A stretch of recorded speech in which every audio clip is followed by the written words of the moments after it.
You don't get to decide if I'm good enough. Not anymore. The glass walls of Larkspur Group's 40th floor turned the whole conference room into an aquarium, and Ava Sinclair liked it that way. She liked being watched while she worked because it meant no one could say later that she'd done anything behind closed doors. Transparency was a weapon if you used it right, and Ava had spent 11 years learning exactly how to use it. At 9:58 that morning, she sat at the head of the long walnut table with 4 folders stacked in front of her, and a small green light blinking on the camera mounted above the door. The internal town hall broadcast had started 10 minutes ago on every screen in the building 6 floors down to the mailroom, so that the staff could watch their CEO conduct the final interviews for the new director of operations. It was supposed to be a message. Larkspur does everything in the open. Larkspur has nothing to hide. "Bring in the last candidate," Ava said without looking up. Naomi Reyes, her assistant, was already at the door. She was 26, sharp as a blade, and the only person in the building who wasn't afraid to look Ava directly in the eye. "Ethan Cole," Naomi said, reading off her tablet.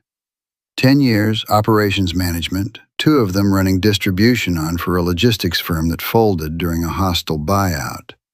Strong references. Gap in the resume last spring. A gap, Ava repeated, and something in her voice went flat and cold the way it always did when a file didn't add up cleanly. "Find out why." "Family reasons," it says. Ava's jaw tightened just slightly, just enough that Naomi noticed and said nothing. Family reasons were the 2 ugliest words in the English language to Ava Sinclair. Family reasons were what her father had used 14 years ago, standing in the doorway of a 2-bedroom apartment in Ohio, telling a 9-year-old girl and her exhausted mother that some men simply weren't built to carry that much weight. Family reasons meant somebody somewhere was about to ask Larkspur Group to carry weight that belonged to them. The door opened and Ethan Cole walked in.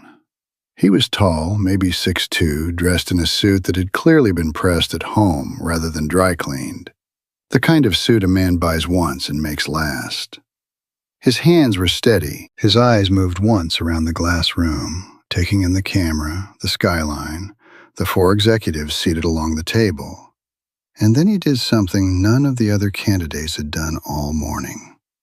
He looked directly at Ava, and he smiled like he already knew something she didn't. "Mr. Cole," Ava said, "sit down." He sat. He answered every question she threw at him with the kind of precision that made her uneasy rather than impressed, because precision like that usually came from people who had already lived through the exact crisis you were describing to them in hypotheticals. When she asked how he would handle a vendor contract collapsing 3 weeks before a product launch, he didn't recite a textbook answer. He described in specific and quiet detail exactly how he had done it before, down to the exact percentage of margin he'd sacrificed to renegotiate freight terms overnight. "You've done this," she said. "Not hypothetically." "I've done a version of it," Ethan said. "Every company's crisis has its own shape, but the bones underneath are usually the same." Ava almost smiled. Almost. Then her gaze dropped out of habit to the personal section of his file, the section she always saved for last because it was the section that told her what she really needed to know. Marital status, widowed. Dependents, 1 daughter, age 7. And there in the notes Naomi had typed up from the phone screening, candidate stated he may need to leave promptly at 5:30 p.m. on interview days due to childcare pickup. No exceptions. No exceptions. Something in Ava's chest went tight and small and furious the way it always did when the world reminded her that other people got to have limits. She hadn't had limits since she was 19. She hadn't had the luxury of no exceptions since her mother had taken 2 jobs to keep the lights on after her father walked. Ava had learned in that apartment in Ohio that the people who said no exceptions were always eventually the people who let you down when it mattered. "Mr. Cole," she said, and her voice had gone glassy and precise, the tone the whole building had learned to fear. "This role requires availability, real availability, not availability with conditions." "I can commit fully to this role during working hours," Ethan said evenly. "I'm asking for one boundary. Every parent in this building probably has one, whether they say it out loud or not." "I don't have one," Ava said. "I know," Ethan said, and something about the way he said it, not cruel, almost gentle, almost sorry for her, made the room go very quiet. Ava stood up. She picked up his folder off the table, the folder with his resume, his references, his 10 years of operations experience laid out in careful black print, and she tore it in half, right down the middle, the sound of it sharp and final in the glass room. Somewhere down on 6 other floors, 400 employees watching the town hall broadcast saw their CEO rip a candidate's application apart on camera. "We don't hire people who lead with excuses," Ava said. "Not at Larkspur. Not ever." The room did not move. Marcus Rain, the COO, seated 2 chairs down and gone very still. And if Ava had looked at him in that moment, really looked, she might have caught the flicker of something close to satisfaction crossing his face before he smoothed it into concern. But she didn't look at Marcus. She was looking at Ethan Cole, waiting for him to flinch, to apologize, to do what every other person in this building did when she raised her voice. He didn't flinch. He stood, slowly buttoned his jacket, and looked at her. Not with anger, not with the wounded pride she expected, but with something colder and steadier, something that looked almost like pity, aimed the wrong direction. "You don't get to decide if I'm good enough," he said quietly. "Not anymore." Then he turned and walked out, leaving the torn halves of his application on the table, like a flag someone had planted and abandoned. The room exhaled all at once. Naomi's face had gone pale. One of the junior VPs cleared his throat and reached for his water glass just to have something to do with his hands. Marcus Rain folded his own hands on the table and said in the smooth, concerned voice he used for board meetings, "That's going to need managing, Ava. The whole building just watched that." "Then the whole building learned something today," Ava said, and gathered her papers and did not let her hands shake until she was alone in the elevator. Down in the lobby, Ethan Cole walked past the security desk without slowing. The guard on duty, a broad-shouldered man named Wallace, who had worked the front desk of Larkspur Tower for 6 years, straightened up sharply as Ethan approached, and for one strange half-second, dipped his head in something that looked less like a nod between strangers and more like the kind of deference reserved for someone whose name was on a door somewhere in the building. Then Wallace seemed to catch himself, cleared his throat, and said, too casually, "Have a good one, sir," in a tone he never used with rejected job candidates. Ethan didn't stop walking. He didn't look back at the tower behind him, its glass face catching the noon light like a wall of mirrors turned outward, showing the city everything except what was happening inside. He checked his watch. He had exactly 6 hours before the board vote that would decide whether Larkspur Group survived its merger review intact or came apart at the seams from the inside. He had wanted to see with his own eyes, and without warning, what kind of company he was about to hand irreversible power over to. Now he knew. He pulled out his phone and dialed a number that wasn't saved under any name. "It's me," he said when the line picked up.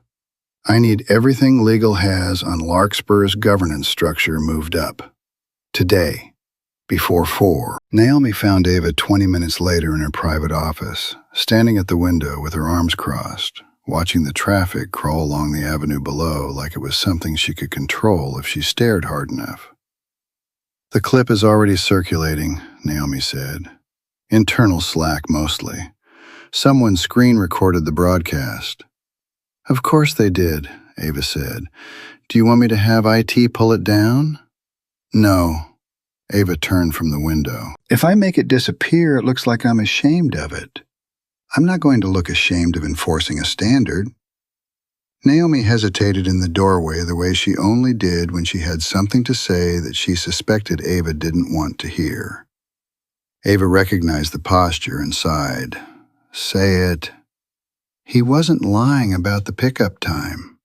I checked his old employer. He picked his daughter up from the same after-school program every day for 3 years, rain or shine, board meetings or not, and his division still hit every quarterly target they set for him.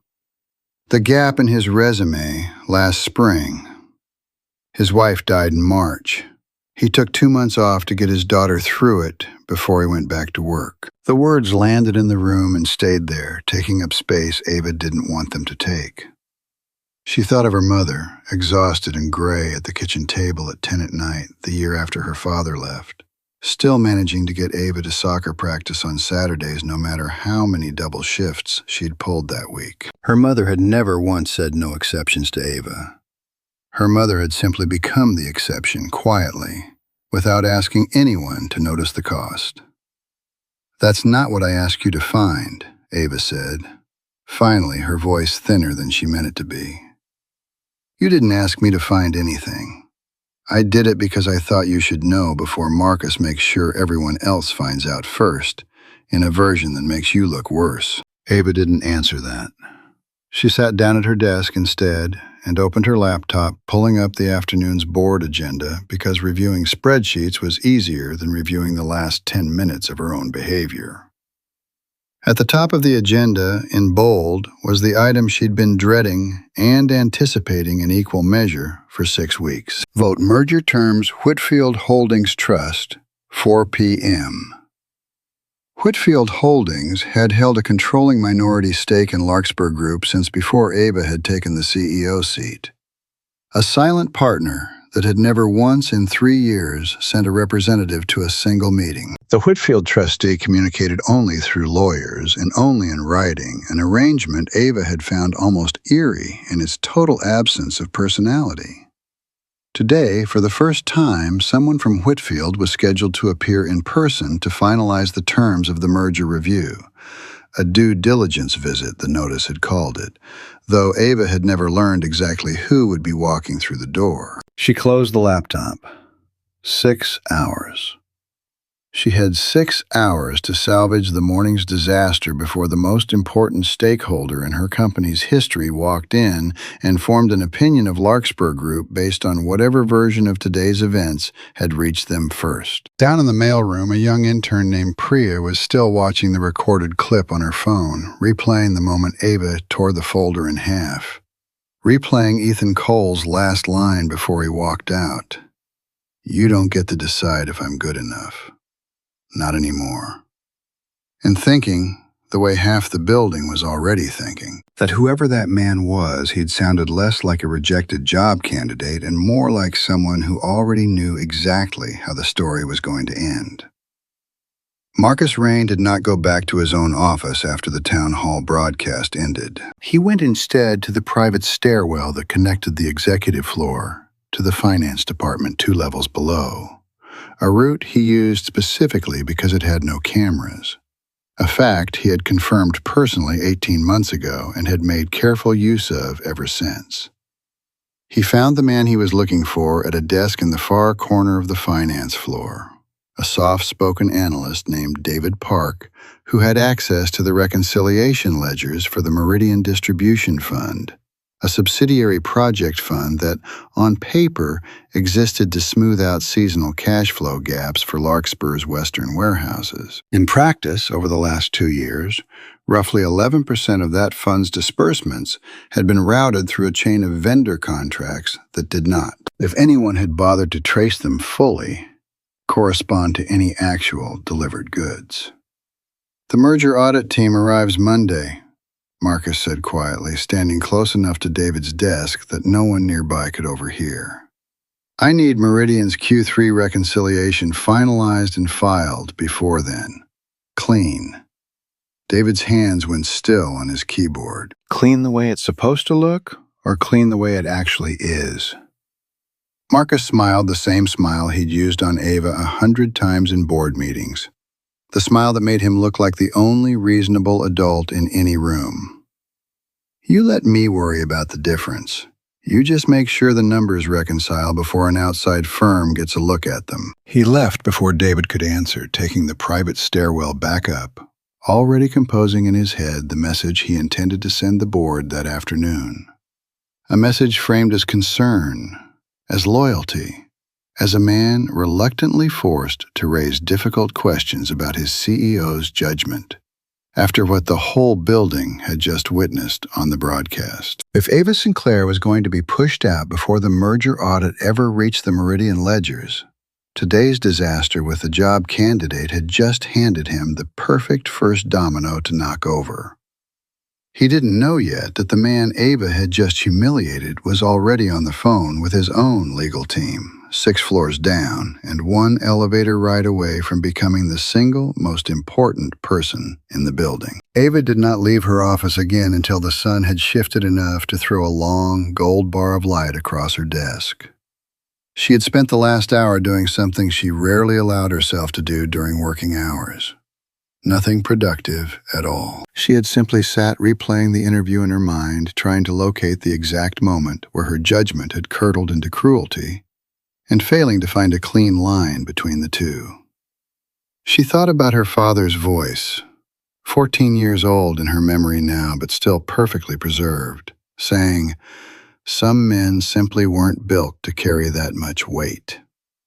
As though weight were something you could opt out of carrying if you decided you weren't suited for it. She had built her entire career on the conviction that weight was not optional. That commitment meant no exceptions, because the moment you allowed one exception, you were admitting that some kinds of people got to set limits and others didn't.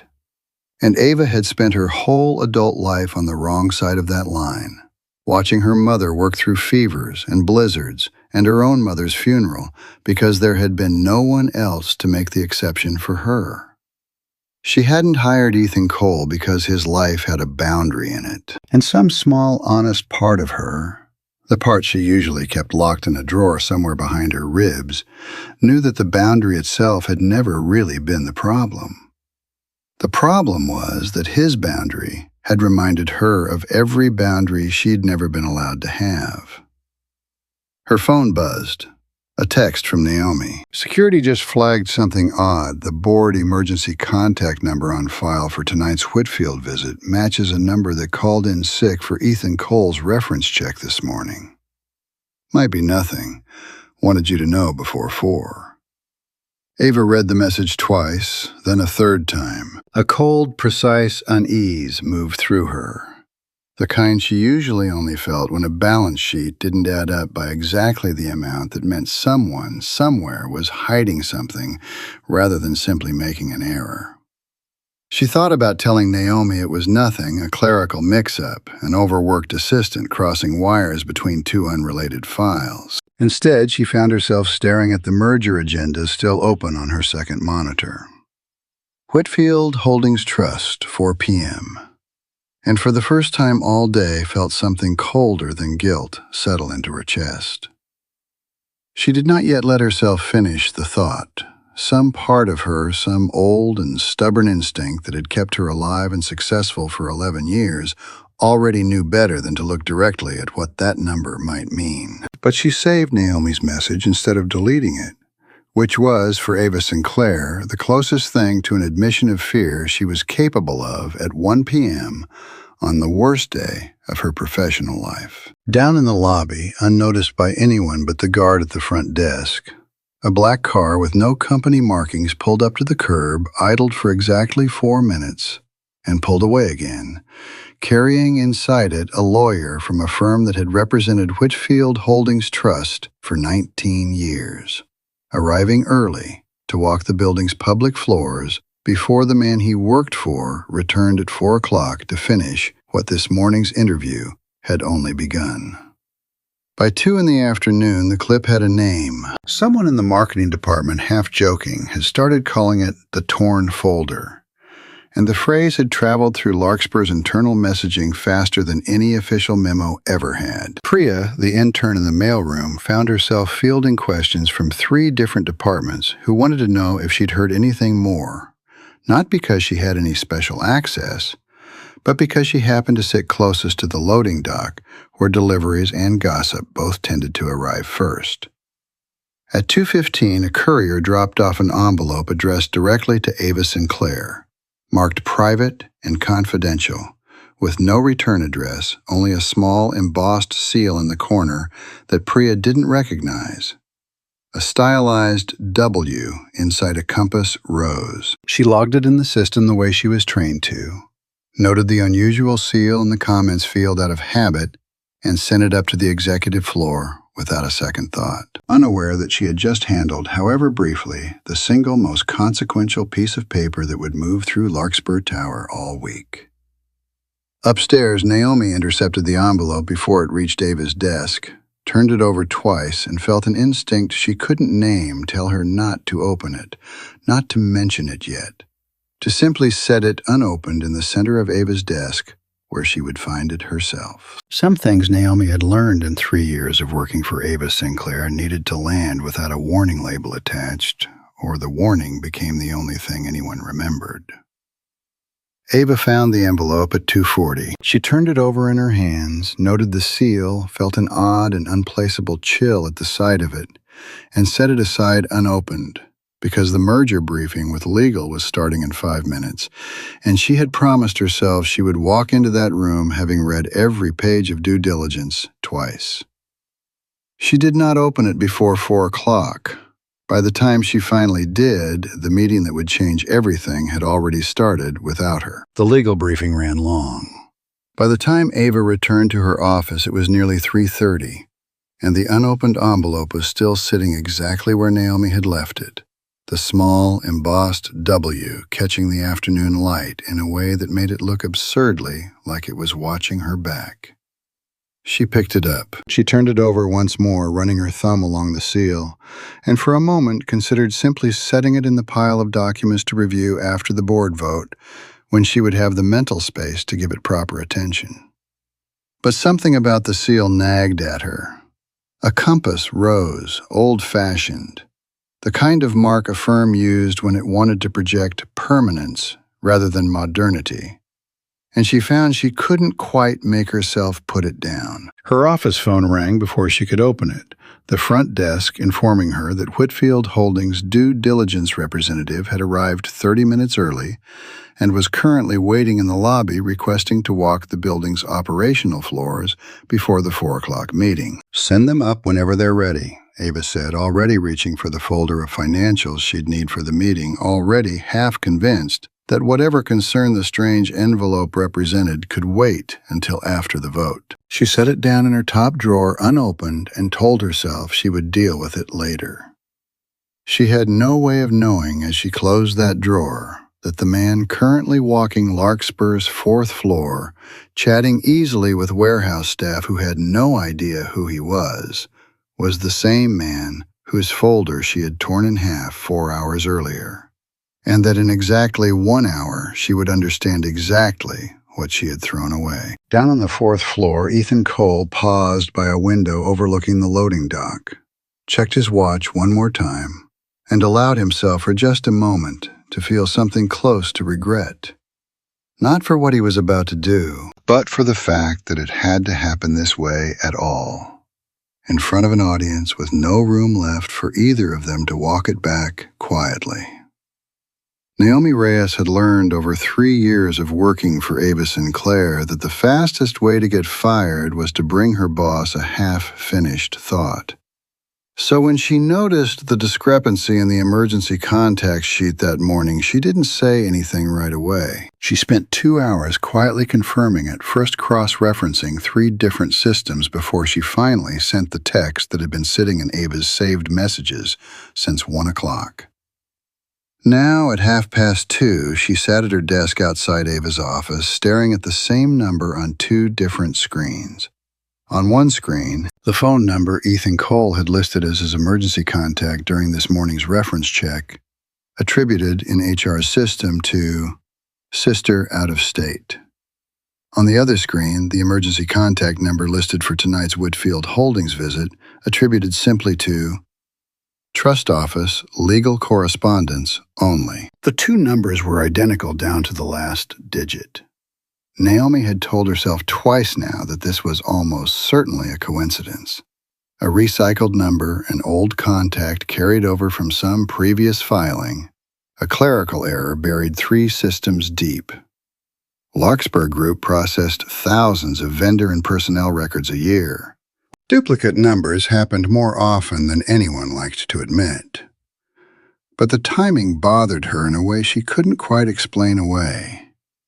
Ethan Cole had walked out of this building 4 hours ago after being humiliated on camera, and in 4 hours, the company that held controlling interest in Larkspur Group was scheduled to send a representative through that same front door. She thought about telling Ava directly, sitting her down and laying out the full data trail.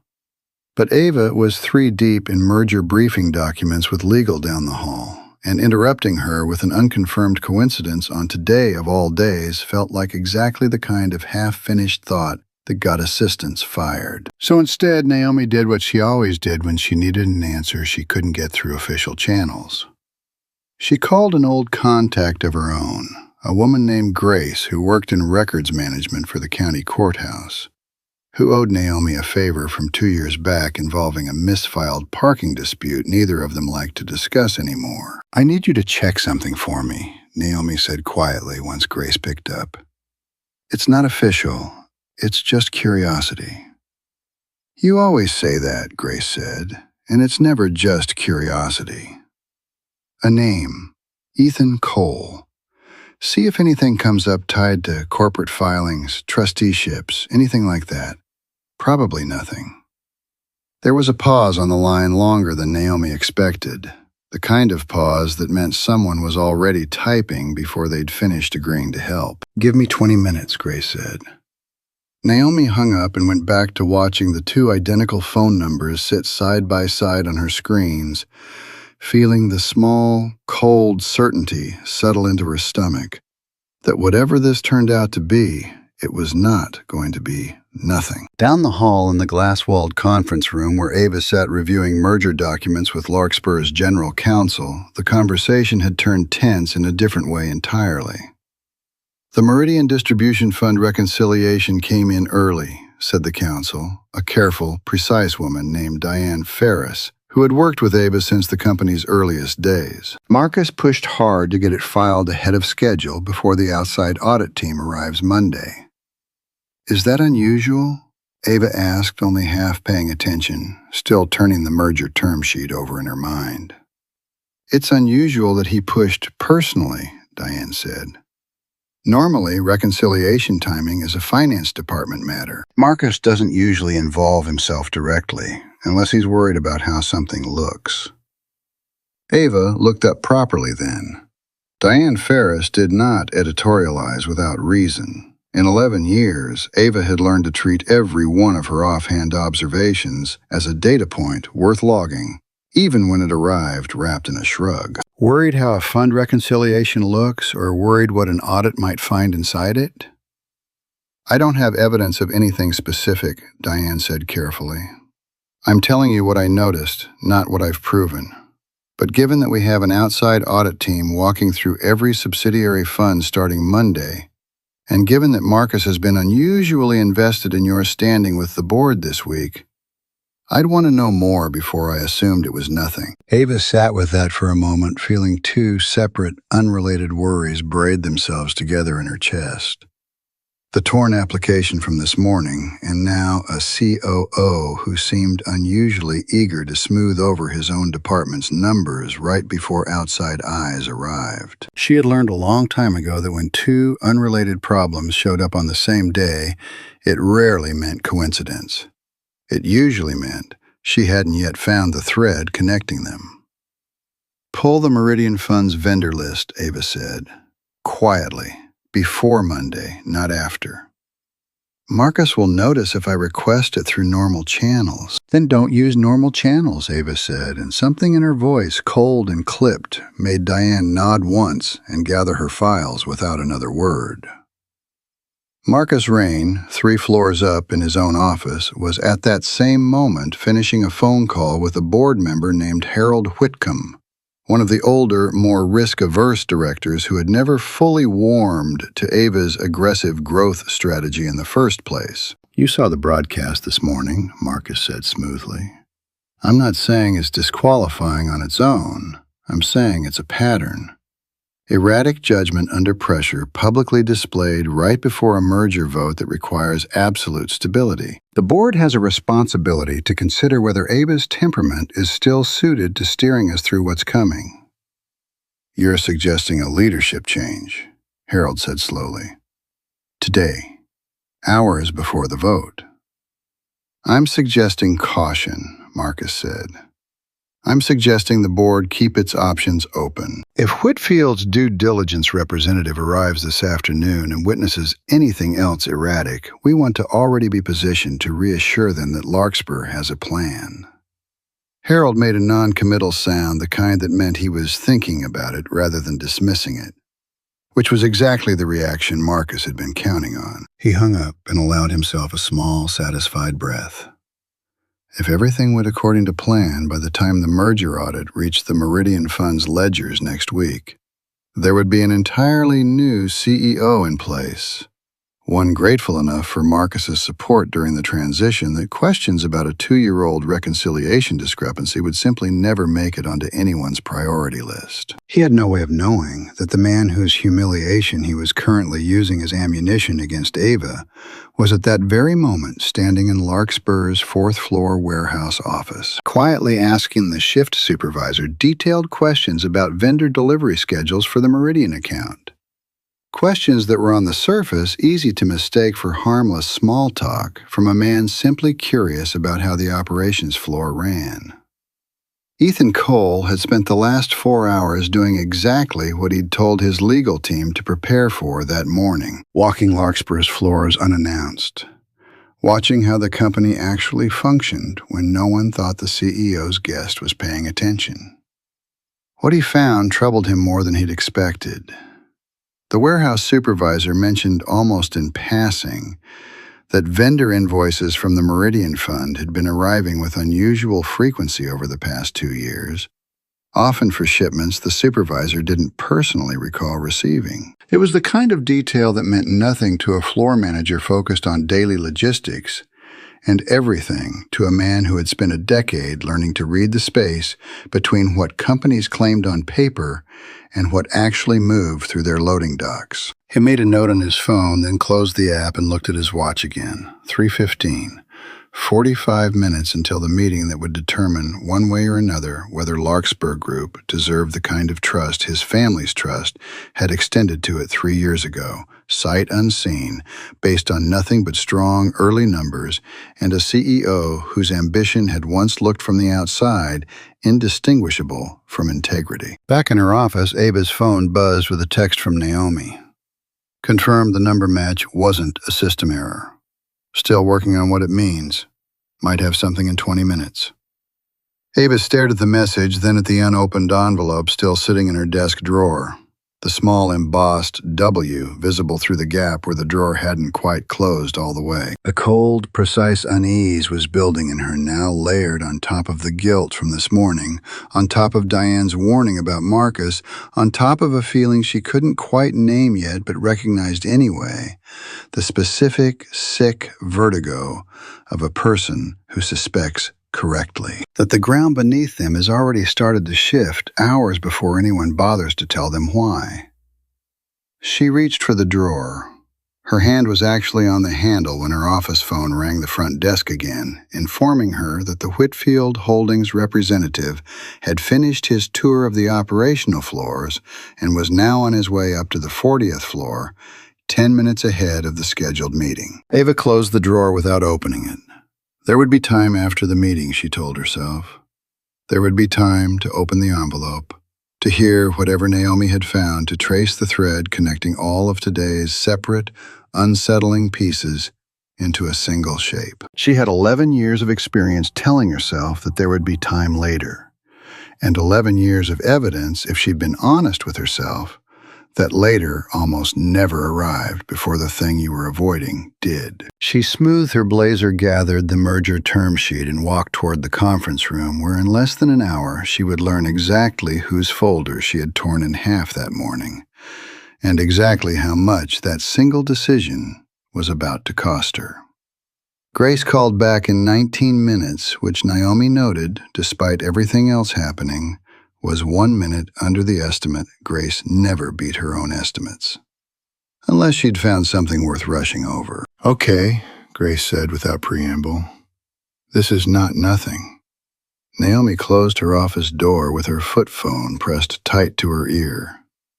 "Tell me, there's no public filing anywhere with the name Ethan Cole attached to a trusteeship. Nothing in county records, nothing in the state corporate registry.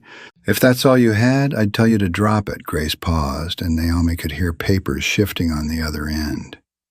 "But I ran the address on his voter registration against a property record out of curiosity, and it comes back to a residence held in a family trust, Whitfield Family Trust, that's been quietly renewing its registration in this state for 11 years. The trustee of record isn't a name, it's a title. Acting trustee per rotating appointment." Naomi felt the floor of her understanding tilt slow and deliberate like a ship correcting course. "Whitfield," she repeated. "As in Whitfield Holdings. I can't confirm they're the same Whitfield without pulling records I'm not authorized to pull," Grace said carefully. "That's outside what I can do as a favor. But if you're asking me whether it would be a strange coincidence for two entirely unrelated Whitfield trusts to exist in the same city, attached to the same family name, one of them showing up in your CEO's building on the same day the other one's trustee gets rejected for a job, I'd say that's a lot of coincidence to swallow in one afternoon." Naomi thanked her, hung up, and sat very still for almost a full minute, running the math of what she now half suspected against the ordinary, comfortable version of the morning she'd believed in as recently as an hour ago. If she was right, if Ethan Cole and the Whitfield Holdings due diligence representative arriving in 25 minutes were connected in any way beyond a recycled phone number, then Ava had not simply humiliated a job candidate in front of 400 employees that morning. She had humiliated, on camera, in front of the entire company, the one person on Earth whose family currently held the power to decide whether Larkspur Group survived the week. Naomi's first instinct was to run down the hall and tell Ava immediately, "Consequences of interrupting a merger briefing be damned." Her second instinct, arriving half a second later and rooted in 3 years of reading Ava's moods with surgical precision, told her something different. If she burst into that meeting with an unconfirmed theory built on a favor from a courthouse records clerk, Ava would need proof, not suspicion, and there wasn't time left to build proof before 4 o'clock. She looked at the clock. 22 minutes. She picked up her phone again, this time to call the front desk directly, her voice carefully even. "This is Naomi Reyes, executive assistant to Ava Sinclair. Can you confirm the name of the Whitfield Holdings representative who's currently on his way up?" There was a pause, the sound of someone checking a visitor log. "The visitor badge was issued under the name Ethan Cole," the guard said. "Should I flag anything?" Naomi closed her eyes. "No," she said. "Thank you." She set the phone down and sat for a moment with her hands flat on the desk, steadying herself the way she'd learned to do in the years since she'd first taken this job, back when every piece of bad news used to send her running down the hall in a panic. She was not going to run down the hall in a panic now. She was going to walk into that conference room at exactly the right moment with exactly enough information to matter, and she was going to make absolutely sure Ava heard it from her before she heard it from anyone else in the building. She stood, smoothed her blazer the same way Ava always did before a difficult conversation, and headed for the executive conference room. Marcus Rain was still in his office, reviewing the Meridian Fund reconciliation one final time before it went to filing, when David Park called him. His voice tight and clipped in a way that made Marcus set down his pen. "There's a problem," David said. "One of the vendor contracts I need to close out the Q3 numbers. The shipping documentation doesn't match what's actually in the warehouse logs. I already checked twice." "Which contract?" "Coastal Freight Solutions, the one that accounts for 8% of this quarter's Meridian disbursements." Marcus kept his voice level with an effort that cost him more than he wanted to admit. "Coastal Freight's documentation has always reconciled fine before." "It's reconciled fine on paper before," David said. "I'm telling you, someone from the warehouse floor was asking pointed questions about Meridian shipments about an hour ago, not casually, specifically. The shift supervisor mentioned it to me because he thought it was strange some visitor, not even an employee, asking why certain invoices didn't match physical deliveries he remembered." Marcus's hand tightened around his pen until the plastic creaked. "Who was asking?" "Nobody knew his name. Some guy who came in for an interview this morning, apparently. The shift supervisor said security let him wander the operational floors most of the afternoon. Some due diligence thing, he assumed." The pen snapped in Marcus's hand. He set the broken pieces down carefully one at a time and forced himself to think through the sequence with the same cold precision he applied to every other problem he'd successfully buried over the last 2 years. A job candidate publicly humiliated and rejected that morning wandering the warehouse floor, that same afternoon asking specific questions about the exact fund he'd spent 2 years quietly draining. It made no sense unless the man had never been an ordinary job candidate at all. Unless this morning's interview had been something else entirely. A test disguised as a hiring process, and Marcus had just handed whoever was conducting it a live demonstration of exactly the kind of leadership instability he needed to make his case against Ava. He thought of the merger meeting scheduled for 4 o'clock. He thought of the Whitfield Holdings representative due to arrive any minute. And for the first time all day, a thin thread of genuine fear worked its way into Marcus Rain's chest, because he suddenly understood with the sick clarity of a man watching a card trick from the wrong angle that he might have spent the entire morning building a case against Ava using the exact same man whose scrutiny he most needed to avoid. "Finalize the numbers exactly as they are," he told David, his voice tight. "File it before 4. Whatever questions get asked after that, we'll handle them after the merger vote is locked, not before." He hung up and sat very still, staring at the 2 broken halves of his pen on the desk, and made a decision he would come to regret within the hour. Rather than warn anyone, rather than quietly withdraw his complaints to the board about Ava's judgment, he doubled down. He picked up his phone and sent Harold Whitcomb a second message more pointed than the first, suggesting that today's interview incident, combined with what he vaguely characterized as concerning irregularities surfacing in operational oversight, made this the worst possible moment for Larkspur to walk into a merger vote without a contingency plan for new leadership already in motion. He hit send before he'd finished thinking it through, the way people always did when fear started making their decisions instead of judgment. And in doing so, created a written, time-stamped record of exactly how hard he'd worked to undermine Ava Sinclair on the same afternoon a routine reconciliation report would later prove impossible to explain away. At 3:52, Naomi reached the conference room door just as Ava was gathering her final notes before the meeting. She knocked once and stepped in without waiting for a response, which she never did. And Ava looked up sharply, already sensing from Naomi's face that whatever this was, it wasn't going to wait until after 4 o'clock. "The Whitfield representative," Naomi said quietly, closing the door behind her. "I confirmed the name on the visitor badge. And," Naomi held her gaze, "it's Ethan Cole." For one long moment, Ava said nothing at all. She simply stood there, the merger term sheet still in her hand, replaying the morning in fast, disordered fragments. The torn folder, the flat certainty in his voice. You don't get to decide if I'm good enough. Not anymore. The guard's strange half-bow in the lobby. The number on Naomi's screen that had refused to be a coincidence. Every piece she'd been too busy or too proud to examine closely all afternoon suddenly clicked into a single, unbearable shape. Get me that envelope, Ava said, her voice unnervingly calm. The one in my top drawer. Now. Naomi was already moving toward the door when it opened from the other side, and the general counsel's assistant leaned in apologetic and slightly out of breath. Miss Sinclair, she said, the board's assembling early. Mr. Rain just sent an urgent request to open the meeting 10 minutes ahead of schedule. Ava looked at the clock.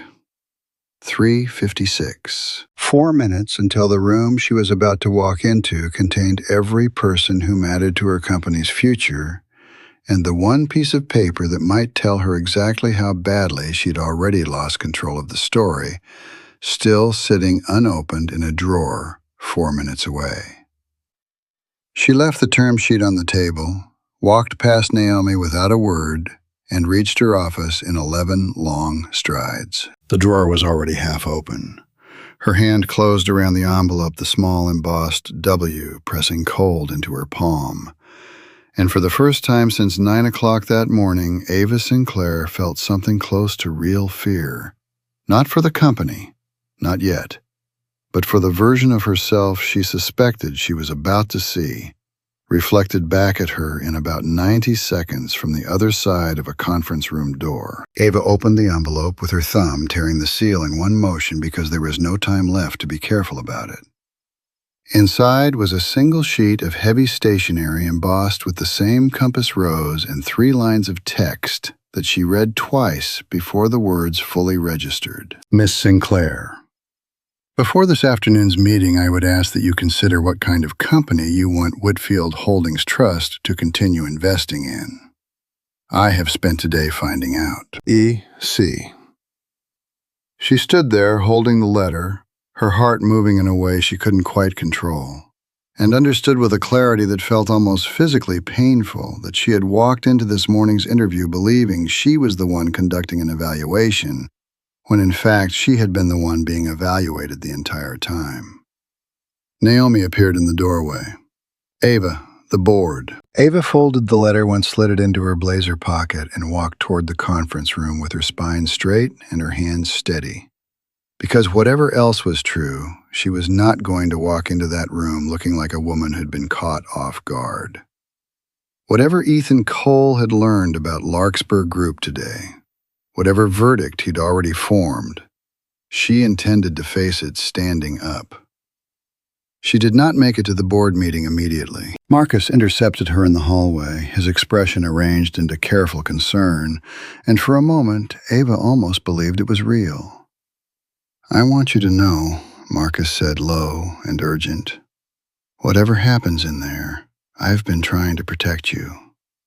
The board's rattled after this morning. I've been managing the narrative as best I can. Have you? Ava said flatly, and something in her tone made Marcus's carefully arranged concern flicker just slightly at the edges. I need you to trust me on this, he said. Ava looked at him for a long moment, really looked the way she hadn't quite managed to all day, distracted as she'd been by torn folders and mysterious envelopes, and a growing unease she hadn't been able to name until 20 minutes ago. Something about his urgency didn't sit right. Something about the timing of his sudden protectiveness arriving exactly when the ground beneath both of them had started to shift felt less like loyalty and more like a man trying to get ahead of a story before it caught up to him. We'll talk after the meeting, she said, and walked past him without waiting for a response. The board members were already seated when she entered, 9 of them around the long table, Harold Whitcomb near the head, his expression unusually guarded, and at the far end, standing rather than seated, dressed in a different suit than this morning's, a suit that fit properly, The kind a man wore when he wasn't trying to look unassuming, stood Ethan Cole. The room did not gasp. It was too controlled a room for that. But Ava felt the collective intake of breath anyway. The way every person at that table recalculated in real time everything they thought they knew about the morning's town hall broadcast. "Miss Sinclair," said the lawyer seated beside Ethan, a silver-haired man Ava recognized only vaguely from correspondence letterhead. "Thank you for joining us. I believe introductions are somewhat overdue.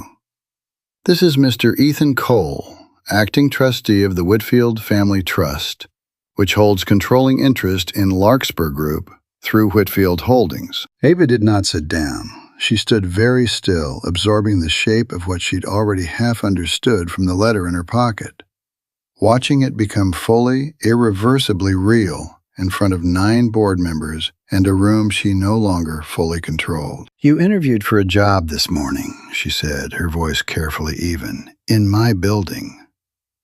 "I did," Ethan said. "Why?" "Because in 6 weeks this board is going to vote on whether Whitfield finalizes a merger that gives Larkspur permanent access to capital my family has protected for 3 generations," Ethan said. "I wanted to see without an audience, without a script, how this company actually treats people who don't have power in the room. Not how it says it treats them in a mission statement, how it actually does." "And what did you find?" Ava asked, though she already knew the answer better than anyone in the room. "I found a CEO who tore apart a man's 10 years of work because his life had a boundary in it that made her uncomfortable," Ethan said quietly, no cruelty in it, which somehow made it worse. "I found that on camera in front of 400 employees without a second's hesitation." Harold Whitcomb cleared his throat. "Mr. Cole, if I may, the board takes this matter with the utmost seriousness.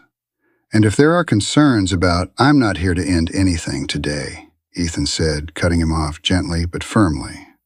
"I'm here to be honest about what I saw and to let the vote proceed with full information rather than the partial version some people in this room have apparently been circulating all afternoon." His gaze moved briefly, deliberately to Marcus Rain, who had just entered the room and gone very pale. "I don't know what you mean," Marcus said. "I toured your operational floors this afternoon, Mr. Rain," Ethan said, "purely out of curiosity at first. Your warehouse supervisor was very forthcoming about invoice discrepancies in the Meridian Distribution Fund. I'd be careful if I were you about which reconciliation reports get finalized before Monday's audit team arrives." The temperature in the room changed instantly. Ava watched Marcus's face go from pale to something closer to gray.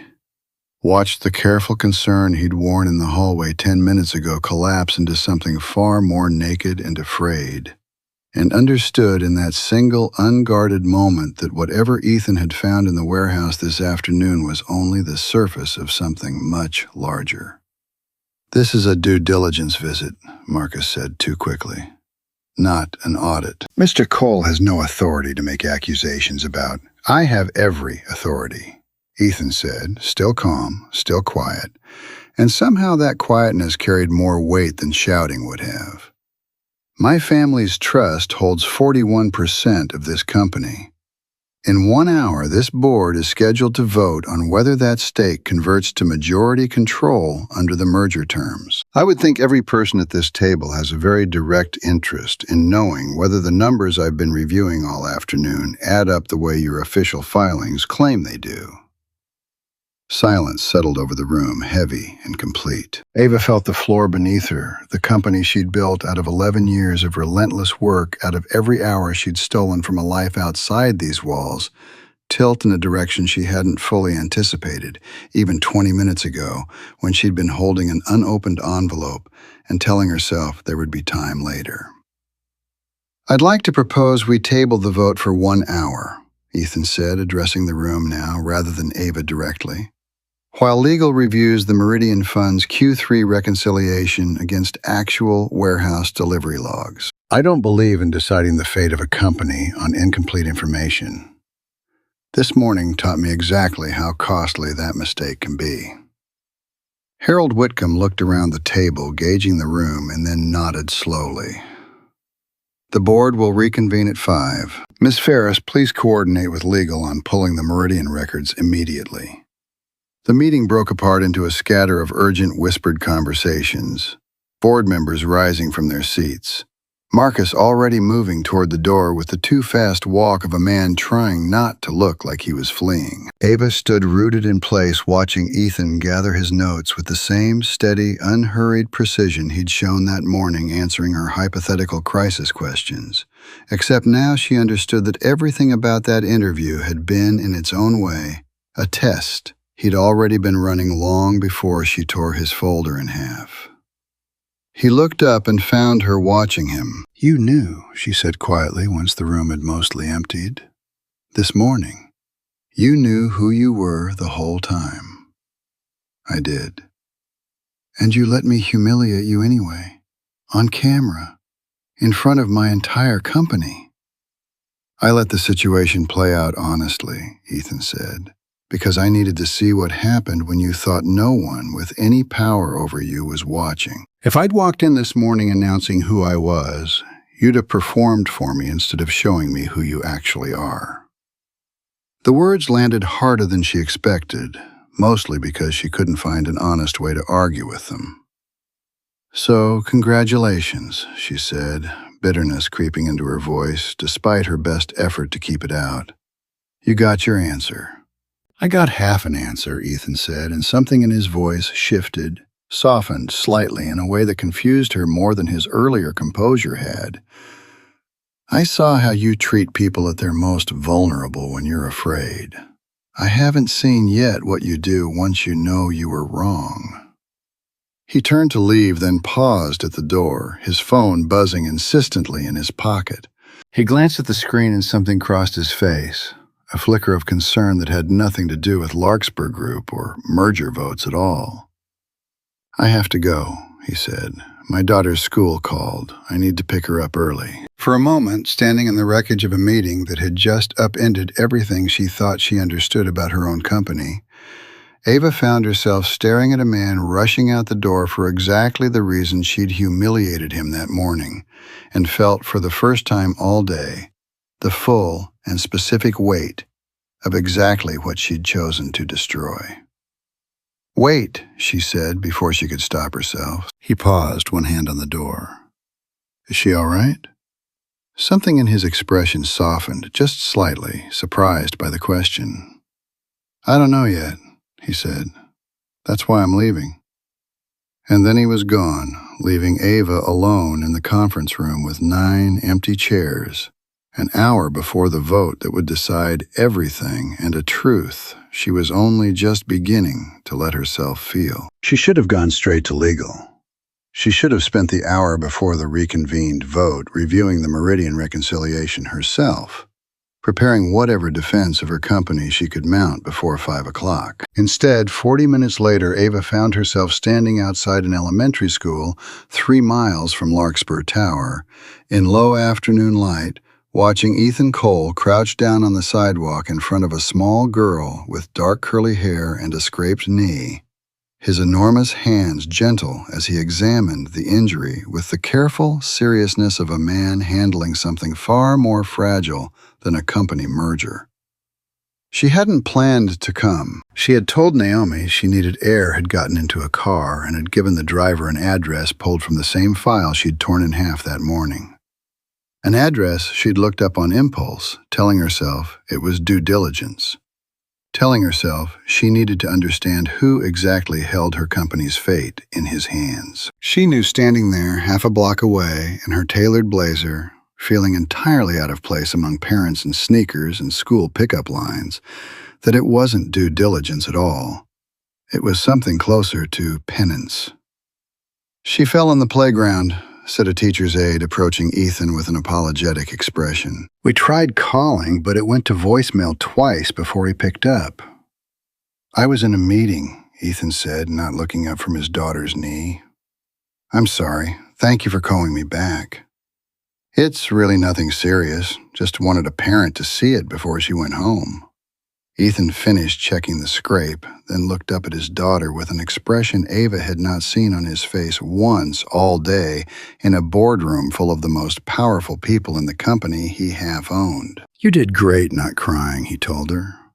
"Scraped knees are the price of admission for a good slide, right?" The girl, Lily Ava would later learn her name was, nodded solemnly, then looked past her father and noticed Ava standing at the edge of the pickup lot, watching. "Daddy, who's that?" Ethan turned, and for a moment his expression flickered through something complicated: surprise, wariness, and underneath it something Ava couldn't quite name, before settling into careful neutrality. "That's someone from my meeting today, sweetheart. Go grab your backpack from Ms. Alvarez, okay? I'll be right there." Lily ran off toward the classroom door, and Ethan straightened, watching Ava approach with an expression that gave away nothing. "I wasn't trying to intrude," Ava said, and heard to her own surprise how uncertain her voice sounded, stripped of the flat command she used in every boardroom in the city. "I wanted to understand what I tore up this morning, what it actually meant." "And now you understand."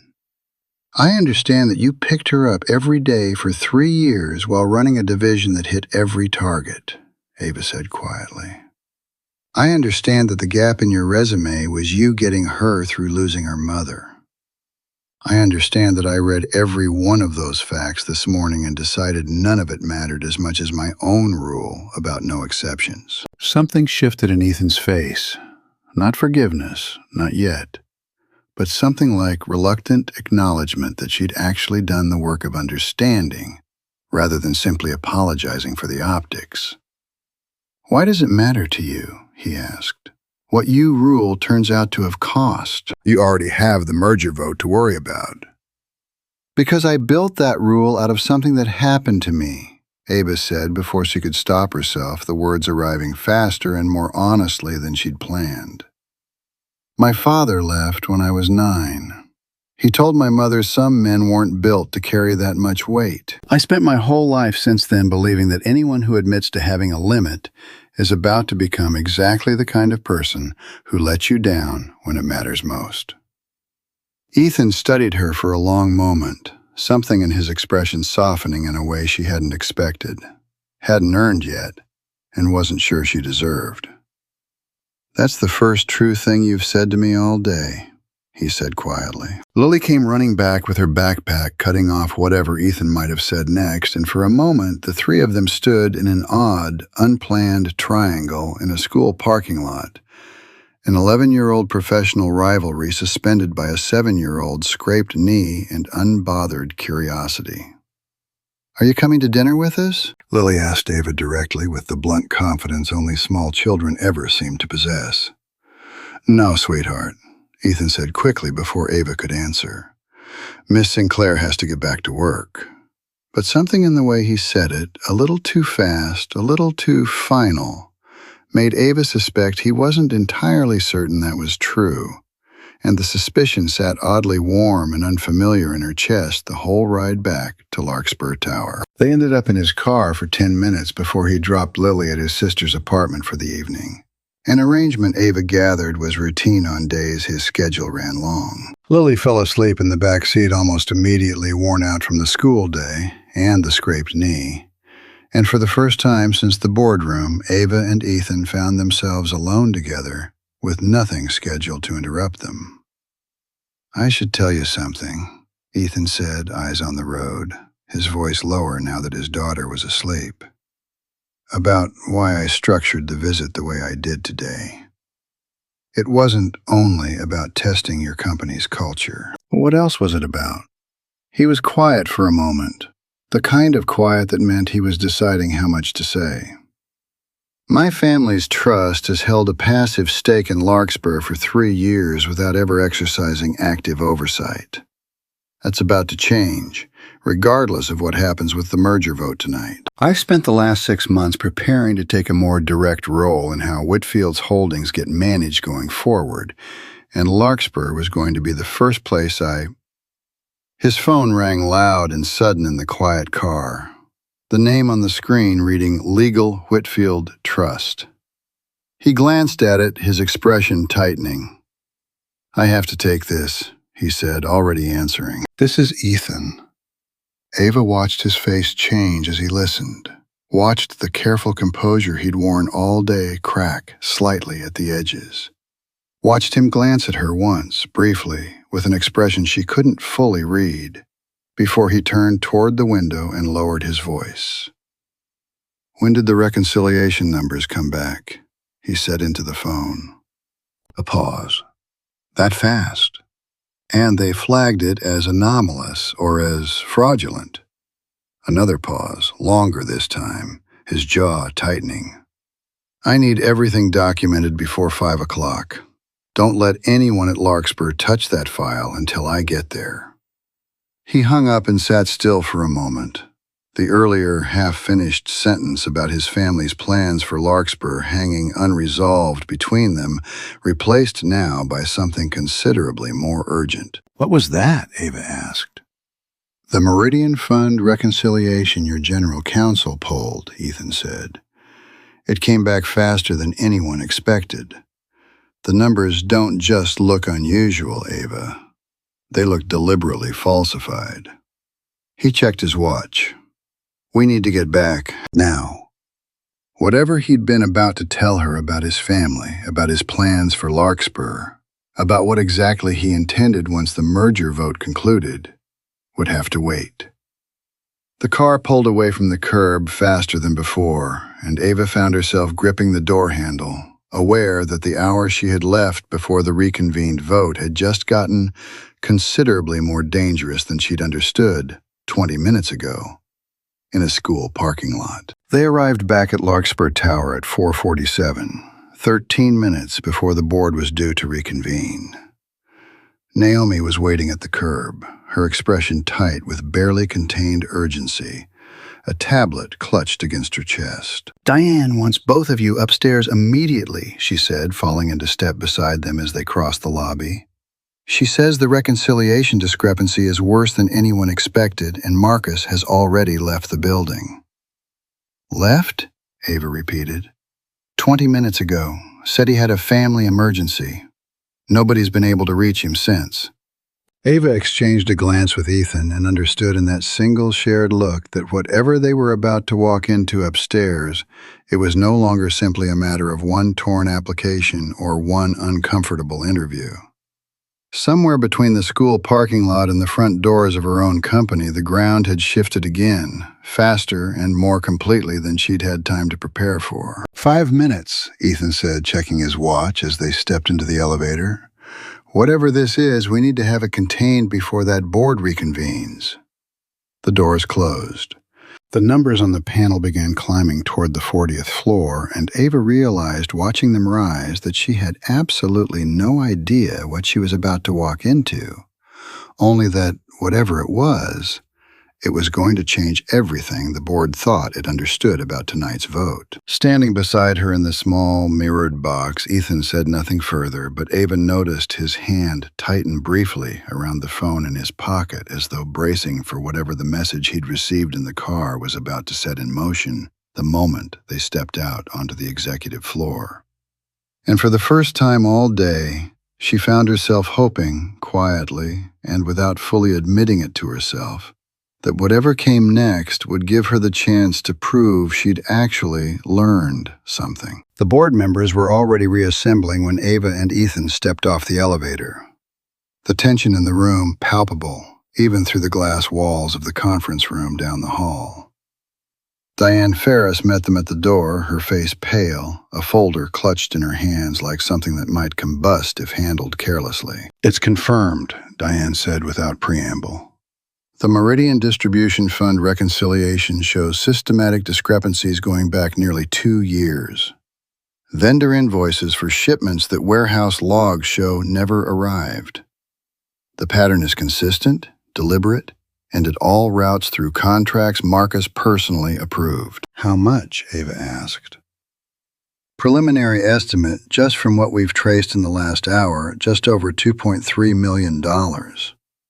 The number landed in the hallway like a dropped weight. Ava felt something in her chest go cold and clear the particular clarity that came she'd learned over 11 years only in the moments right before a crisis either broke a company or forged it into something stronger. Where is he now? Still unreachable, Diane said. Security confirms he left the building 23 minutes ago, alone. No scheduled appointments logged. They reached the conference room. 9 board members sat around the table, along with the Whitfield lawyer, all of them turning as Ava and Ethan entered together, a detail that did not go unnoticed by anyone in the room, given the morning's very public display of exactly the opposite dynamic. "Ms. Sinclair," Harold Whitcomb said, rising slightly, "we were about to proceed without you. Given what legal has just circulated regarding the Meridian Fund, I think this board needs to understand exactly what we're voting on. You're voting on whether to trust a company that just uncovered and is actively addressing 2 years of financial fraud committed by its now absent chief operating officer," Ava said, her voice steady in a way that surprised even her. "Not a company that's hiding it. A company that found it within hours because I asked for it to be found the moment something felt wrong." "With respect," said one of the more skeptical board members, a woman named Renata Kwan, who had never fully trusted Ava's rapid expansion strategy. "This morning you also publicly humiliated a job candidate on camera who turned out to be our controlling shareholders' representative. Forgive me if the board's confidence in Larkspur's judgment isn't currently at its peak." The room went quiet. Ava felt every eye turn toward her waiting and understood that this was the moment. Not the merger vote itself, not the fraud discovery, but this single exchange where the entire shape of her profession and future would be decided by whether she chose honesty or spin. "You're right," Ava said. "I tore apart the application of a man with 10 years of exceptional operations experience because his resume mentioned a child care boundary. And some old, unresolved part of me decided that boundary meant he couldn't be trusted. That was wrong. It wasn't a judgment call. It was a prejudice I've been carrying since I was 9 years old, and this morning it cost this company its dignity in front of every employee we have." She paused, feeling the weight of every word land exactly where she intended it to. "I'm not going to pretend that didn't happen or that it doesn't matter. But I'd ask this board to also consider that the same instinct that made me tear up that application is the same instinct that told me an hour later that something was wrong enough in the Meridian Fund to pull those records before Monday off the normal channels before Marcus could bury them any further. I don't get to choose which version of my judgment you trust. I only get to show you both honestly and let you decide." Ethan, seated now beside the Whitfield lawyer, said nothing, but Ava caught the faint shift in his expression, something that hadn't been there in the boardroom an hour ago, something closer to genuine surprise. Harold Whitcomb looked around the table, gauging the room's temperature. "Mr. Cole, given everything that's transpired today, does Whitfield Holdings Trust still wish to proceed with the vote as scheduled?" Ethan rose slowly, buttoning his jacket in the same deliberate way he had that morning right before he'd walked out of an interview with a torn folder left behind on the table. Every person in the room waited, aware that his answer, more than any board vote, was about to determine everything. "I came here today to find out what kind of company I was about to hand irreversible power to," Ethan said. "This morning, I saw a CEO who let an old wound make a decision she should never have made in front of an audience without a second's hesitation. That troubled me more than I can easily put into words." He paused and the room held its breath along with Ava. "But in the last hour, I've also seen that same CEO uncover 2 years of fraud her own CEO tried to bury before an audit could find it, act on a hunch fast enough to save this company millions of dollars, and stand in front of a hostile board and admit exactly where she went wrong without a single word of deflection. I don't think those two things cancel each other out. I think they're both true, And I think the second one matters considerably more for what this company needs going forward. He looked directly at Ava then, and something passed between them that had nothing to do with merger terms. Whitfield Holdings Trust will proceed with the merger vote as scheduled, Ethan said, turning back to the board, on the condition that Ava Sinclair remains Chief Executive Officer and that this board formally addresses Marcus Rain's conduct before the end of business today. The room exhaled. Harold Whitcomb called the vote, and one by one the board members raised their hands in favor, the tension of the last hour dissolving into the particular relief of a crisis that had somehow resolved in the company's favor rather than against it. But even as the vote concluded, even as board members began gathering their papers and murmuring relieved conversation among themselves, Ava felt no corresponding relief settle into her own chest.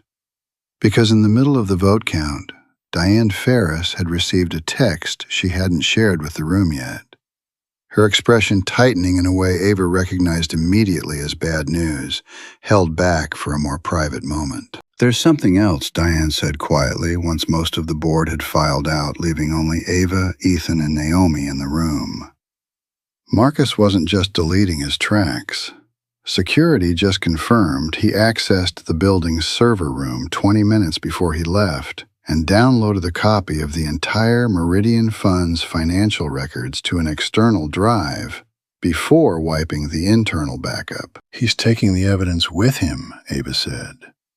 "Worse," Diane said, "if he goes public with a version of those records before we can present the full, accurate reconciliation, selectively edited, framed to make it look like your decisions rather than his, it could tank the stock before the merger even closes, regardless of tonight's vote." Ava looked at Ethan. The relief of the last 10 minutes had already curdled into something considerably more urgent.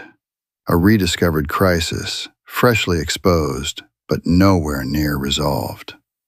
Exactly the kind of unfinished, dangerous loose end that no boardroom vote could contain. "Where would he go?" Ethan asked.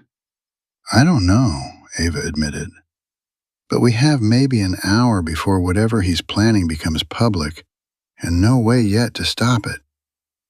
Ethan checked his watch, the same gesture he'd made all day at every turning point since 9 o'clock that morning. "Then we have an hour," he said, "to find him first." Naomi, still standing near the door, cleared her throat. "There's something that might help. It's been bothering me all afternoon, and I didn't put it together until just now." "Go ahead," Ava said. "This morning, when Mr. Cole left the building, the front desk guard, Wallace, bowed to him. Not a normal goodbye. Something closer to how he greets certain board members. I noticed it on the lobby camera feed when I was checking something else." Naomi looked between them. "Wallace worked security for the last CEO before you took over, Ava. If he recognized Mr. Cole on sight, it means Mr. Cole has been in this building before in some other capacity, long before this morning's interview." Ethan's expression shifted something between surprise and grim confirmation. 3 years ago, he said slowly, before my father passed the trusteeship to me, he visited Larkspur personally, twice, as part of the original decision to take the Whitfield stake. I came with him both times. I was standing at the back of meetings no one thought to introduce me at because at the time I wasn't the one making decisions. He looked at Naomi with something like genuine respect. Wallace must have remembered my face from those visits, even though nobody in this building would have had a reason to connect it to this morning's interview. That's one, Naomi said.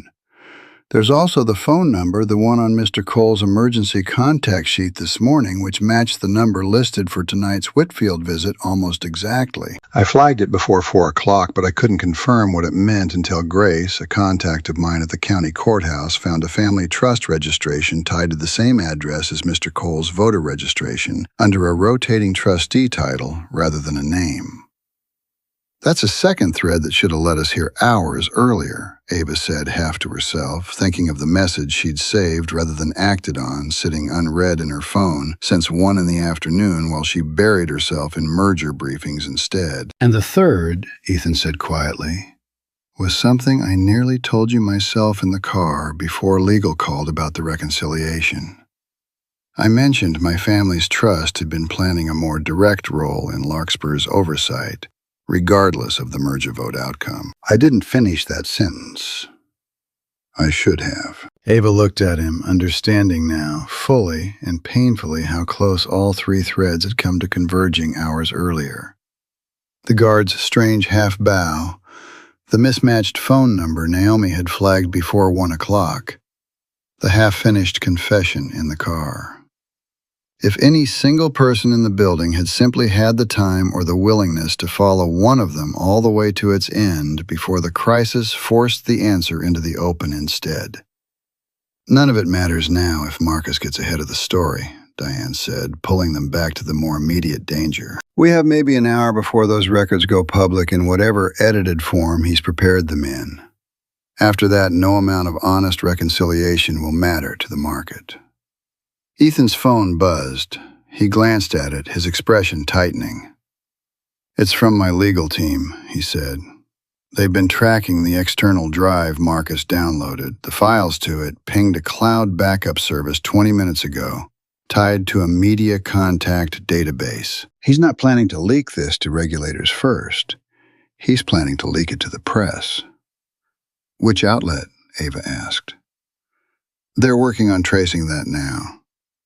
Ethan looked up, and for the first time all day, Ava saw something in his expression that looked less like careful evaluation and more like genuine partnership, 2 people suddenly on the same side of a single closing window of time. We don't have the luxury of waiting for confirmation. If we're going to get ahead of this, we need to move now, together, before he has the chance to frame the story his own way. Together, Ava repeated, testing the word, aware of everything it implied beyond the immediate crisis. Together, Ethan said. Starting with figuring out exactly where he's gone and what he's planning to do with an hour's head start. Diane's phone rang before either of them could say more. She answered, listened for a moment, her face going carefully blank in the particular way of someone receiving news too large to react to immediately. That was building security, she said, lowering the phone. Marcus's car was just spotted in the parking structure. He never actually left the building. He's been in the sub-level archive room for the last 40 minutes, and he's not answering the internal line. The room went very still. He's still here, Ava said. He's still here, Diane confirmed. With the only unedited backup of the Meridian Fund's original records in a room with limited camera coverage 40 minutes into whatever he's planning to do with them. Ethan was already moving toward the door. Then we don't have an hour, he said. We might have considerably less than that. The chapter ended there. The confrontation with Marcus not yet begun. The fate of the leaked records and the company's public reputation still entirely unresolved. The twist of the day fully exposed, but its most dangerous consequence still waiting unaddressed. 1 floor below. The sub-level archive room sat 2 floors below street level, accessible only by a single service elevator and a stairwell that ran past the building's old records storage. A relic from Larkspur's earliest years as a mid-sized regional logistics firm, before Ava had taken the company public and expanded it into the glass tower it now occupied. Ava had been down there exactly twice in 11 years, both times for routine document audits that had nothing to do with anything as urgent as what was unfolding now. Security met them at the stairwell door, 2 guards, including Wallace himself. His earlier composure from that morning entirely gone, replaced by the tense alertness of a man who took his job seriously and didn't like surprises on his watch. He's been in there 42 minutes now, Wallace said. No sound, no movement we can see on the archive room's limited camera angle. We don't have eyes on what he's actually doing in there. Has anyone tried the door? Ethan asked. Locked from the inside. He must have had a spare key from his time overseeing finance department storage. Wallace glanced between Ava and Ethan, clearly unsure which of them currently held final authority in the building. Ma'am, if you want, I can have the door forced, but if he's got sensitive records with him and panics, there's no telling what he might do. Delete files, destroy paper backups, anything. Ava thought of the $2.3 million Diane had estimated of 2 years of falsified vendor contracts, of a man who had spent this entire afternoon trying to engineer her removal from the very company he'd been quietly draining, and felt something harden in her chest that had nothing to do with panic, and everything to do with the particular, focused calm she reserved for the worst crises of her career. Don't force it yet, she said. Let me talk to him first.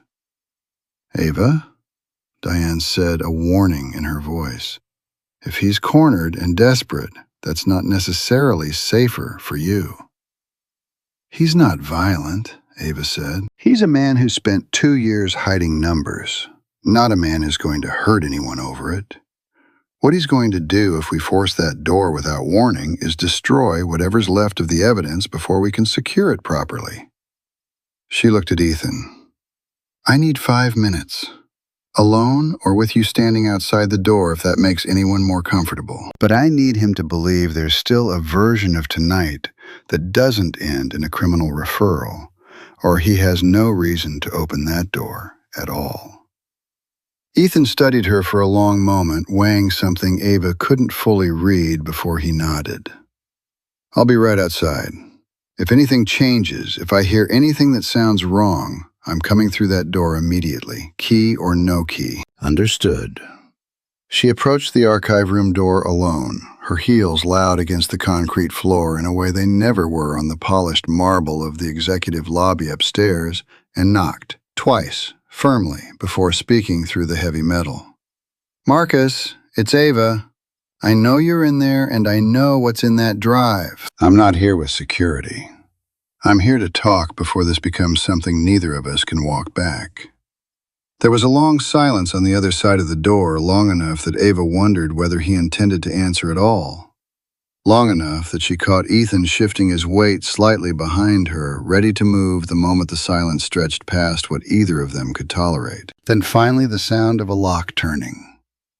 The chapter closed there on the turn of that lock, on the still unknown state of the records inside, on the confrontation about to begin but not yet resolved, leaving Marcus's fate, the fraud's public exposure, and the fallout for both Ava and Ethan entirely unaddressed as the final page of the chapter came to an end. Marcus stood in the doorway, his tie loosened, his usually immaculate appearance frayed at the edges in a way Ava had never once seen in 6 years of working alongside him. Behind in the archive room was a chaos of open filing cabinets and scattered paper, the external drive Diane had mentioned sitting on a metal table beside a laptop still displaying rows of financial data.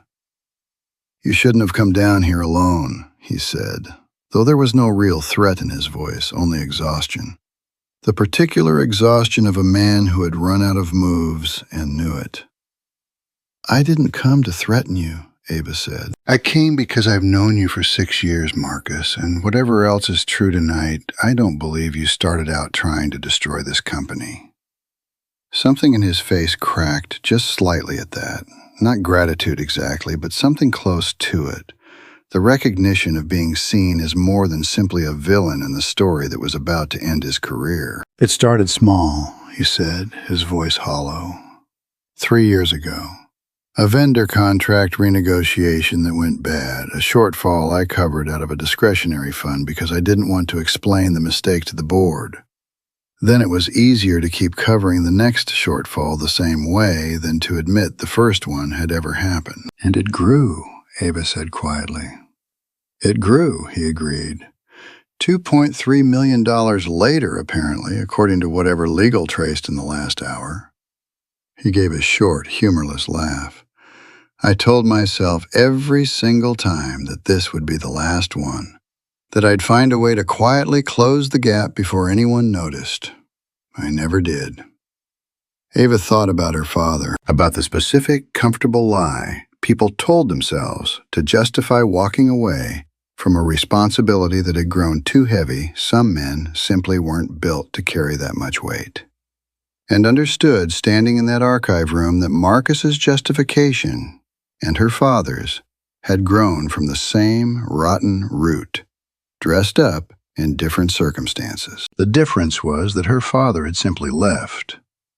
Marcus had stayed and let the lie compound quietly for 2 years until it became something that could no longer be contained by a single, quiet conversation in a locked room. "The drive," Ava said. "What were you planning to do with it?" Marcus's jaw tightened. "I was going to send an edited version to a financial reporter I've worked with before. Something that framed tonight's discovery as evidence of your negligence rather than my fraud.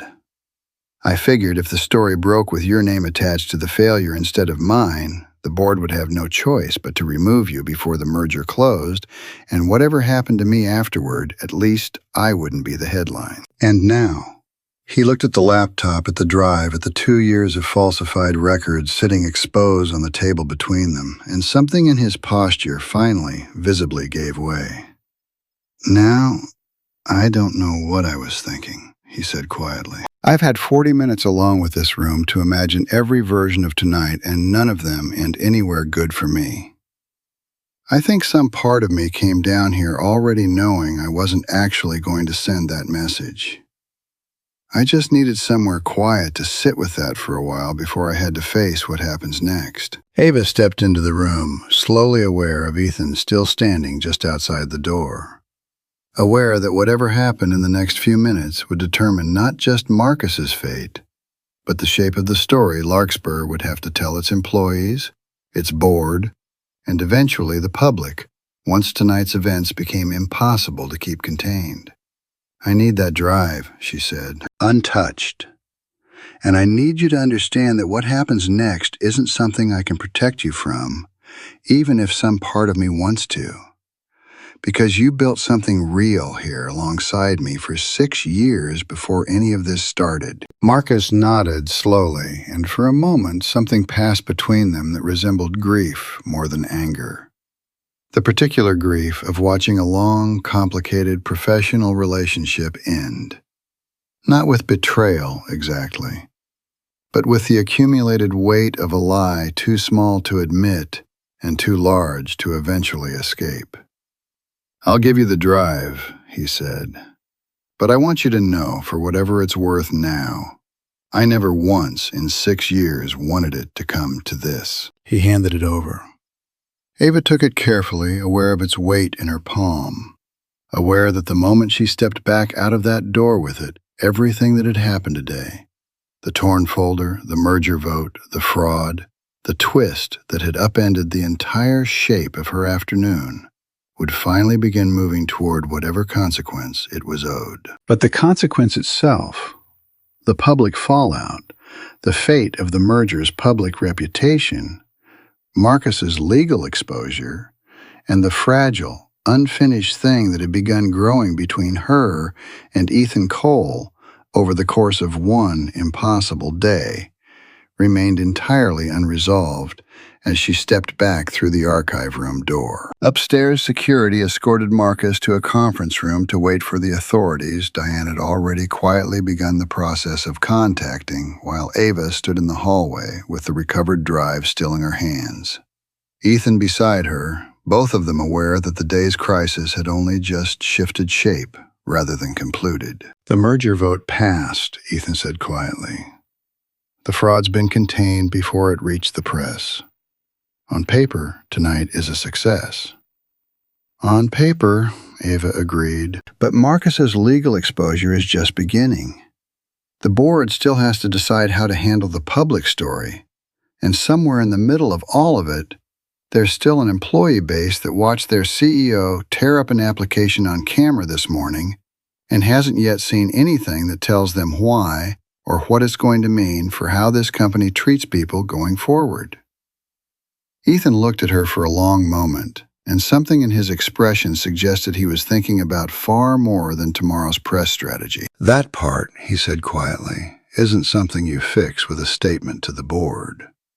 That's something you fix one decision at a time, starting with people who have no idea yet that you've already started trying.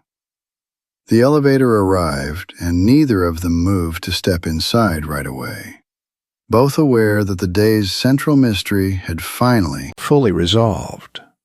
But the reckoning it demanded, the apology owed, to an entire company watching the fate of a man now under building security's watch, and whatever fragile thing had begun forming between the two of them over the course of one impossible afternoon, remained entirely unaddressed as the chapter came to its close. The authorities arrived at Larkspur Tower a little after 7 that evening, and Marcus Rain was escorted from the building in full view of the last remaining employees on the executive floor. No cameras this time, no broadcast. None of the theater that had defined the morning's disaster. Ava had insisted on that much at least. Whatever justice Marcus faced, it would happen with the same quiet dignity she wished she'd extended to Ethan Cole 11 hours earlier, rather than as a public spectacle designed to satisfy anyone's appetite for drama. But dignity did not mean silence. Ava met Marcus in the small conference room where security had been holding him, insisting on 5 minutes alone before the detectives took him downtown, over Diane's mild objection that anything Ava said now could complicate the eventual legal proceedings. "You don't have to do this," Marcus said when she sat down across from him. "I know," Ava said. "I'm doing it anyway." He looked at her, wary, exhausted, the careful polish he'd maintained for 6 years finally and completely stripped away.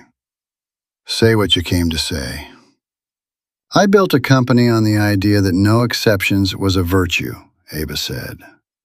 "I used that idea to justify tearing up a good man's application this morning, and you used the same rigid, unforgiving culture to convince yourself that quietly hiding a mistake was safer than admitting it, until the mistake grew too large to survive admitting at all. I'm not saying that excuses what you did. It doesn't. But I built the kind of company where admitting an early failure felt more dangerous than compounding it for 2 years. And I have to live with the fact that I built that." Marcus's jaw worked silently for a moment. "That doesn't make what I did right." "No," Ava agreed, "it doesn't.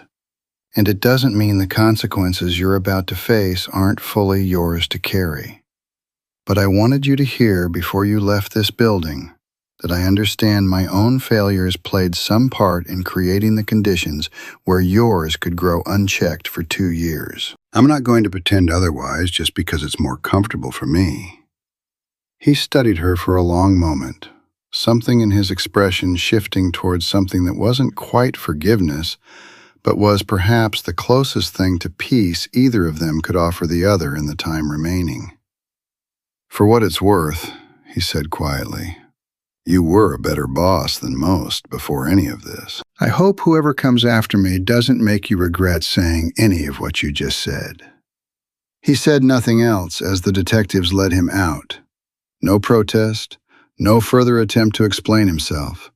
And Ava sat alone in the small conference room for a long moment afterward, feeling the particular hollow weight of watching a 6-year professional relationship end in handcuffs rather than a handshake, understanding that some part of tonight's reckoning would follow her for a long time, regardless of how the merger vote or the press coverage eventually settled. She found Diane in the hallway a few minutes later, drafting the outline of tomorrow's statement to employees, and the two of them worked for nearly an hour on language that told the truth, the fraud, the discovery, the correction, without either sensationalizing it or minimizing it into something easier to swallow. It was Ava, reflected the first time in longer than she could remember, that she'd drafted a public statement more concerned with honesty than with strategic advantage. And something about that felt like the beginning of an answer to the question Ethan had left hanging in the conference room hours earlier. "I haven't seen yet what you do once you know you were wrong." It was nearly 9 when she finally found herself standing outside Larkspur Tower, with nowhere urgent left to be. The merger vote finalized, The fraud contained the immediate crisis of the day fully behind her, and only one piece of unfinished business left, sitting unresolved in the center of her chest. She found Ethan's number in the file she still had technically no professional reason left to possess, and called before she could talk herself out of it. "It's Ava," she said when he answered. "I know it's late. I wanted to ask you something, and I didn't want to do it over a conference table." There was a pause on the line, brief but noticeable. "Ask me what?" "Tomorrow. I'd like to help with Lily's pickup if that's something you'd ever consider letting me do. Not because I'm trying to prove something to you, because I spent this whole day learning what it costs people when nobody offers to help carry the weight, and I'd like to be one of the people who does that differently, starting now, if you'll let me." Another pause, longer this time, and when Ethan finally spoke, something in his voice had softened in a way it hadn't been, not once across the entire long day. "She has a half day tomorrow. Pickup's at 1. "I'll be there," Ava said. "Okay," he said. "Ava, thank you. For tonight. With Marcus. I heard some of what you said to him through the door. That wasn't easy, and I don't think most people in your position would have bothered." "I owed him that much honesty," Ava said. "I think somewhere along the way today I started owing you the same thing." The next morning, Ava arrived at Larkspur Tower 2 hours early, determined to begin the harder work that lay beyond last night's confession. The actual structural repair of a culture that had allowed both her cruelty and Marcus's fraud to take root in the first place. She drafted a proposal before the sun had fully risen, a formal review of hiring practices, an anonymous reporting channel for employees who felt pressured to hide mistakes rather than disclose them, a public review of every decision she'd made in the last year that might have punished honesty rather than rewarded it. She brought the proposal to the board at 9, expecting, if not celebration, at least measured approval for the speed of her response. Instead, Harold Whitcomb read through it twice, his expression carefully neutral, before setting it down on the table between them. "This is thoughtful," he said. "It's also premature." "Premature how?" Ava asked, feeling the first prickle of frustration she'd allowed herself to show all week. "The board needs time to process what happened yesterday before it endorses a sweeping cultural overhaul announced within 24 hours of a fraud discovery and a public relations disaster," Harold said. "If we roll this out today, it reads as reactive as though you're trying to bury yesterday's headlines under a flurry of new initiatives, rather than actually taking the time to get any of them right." Renata Kwan, seated beside him, nodded in agreement. "I'd also point out that an anonymous reporting channel implemented this fast without proper legal vetting could create exactly the kind of liability exposure that got us into yesterday's mess in the first place. You're trying to fix a crisis of judgment with another decision made too quickly." Ava sat back, absorbing the rejection with more difficulty than she expected. She had come into this meeting so certain that immediate visible action was the correct response to yesterday's failures that the possibility of being told to slow down had never fully occurred to her. "So what would the board prefer?" she asked, trying to keep the edge out of her voice. "That we say nothing for a week while employees wonder whether anything's actually going to change?" "I'd prefer a measured timeline," Harold said. 90 days. Proper legal review, employee feedback sessions before implementation. No more sweeping declarations made in the heat of an emotional week. He looked at her, not unkindly. "You've done difficult, honest work in the last 24 hours, Ava. Don't undo the credibility of it by moving so fast that the next set of decisions looks just as impulsive as yesterday's did." She left the meeting without the immediate mandate she'd wanted her first attempt at fixing what she'd broken rebuffed, not because the board doubted her sincerity, but because sincerity alone, moving too fast, could recreate the exact kind of instability that had nearly cost her the company the day before. It was a harder lesson than she expected, that genuine change sometimes required more patience than her instinct sharpened over 11 years of moving fast and fixing things immediately were built to tolerate. She sat in her office afterward, the rejected proposal still open on her laptop, feeling for the first time since yesterday's crisis resolved that the actual work of becoming a different kind of leader was going to be slower and more humbling than any single dramatic gesture could accomplish. Naomi found her there just before noon, quiet in a way that suggested she'd already heard how the board meeting had gone. "They said no," Naomi said. "They said not yet," Ava corrected, though the distinction felt thin. 90 days, proper process." She closed the laptop. "I thought fixing this fast was the same thing as fixing it right. Apparently I still have more of yesterday's instincts left in me than I'd like to admit." "For what it's worth," Naomi said, "wanting to fix it in 24 hours isn't the worst instinct to be fighting against." Ava allowed herself a small, tired smile. "No. But it's still an instinct, not a virtue. There's a difference, apparently, and I'm only starting to learn it." She checked the clock, 12:40.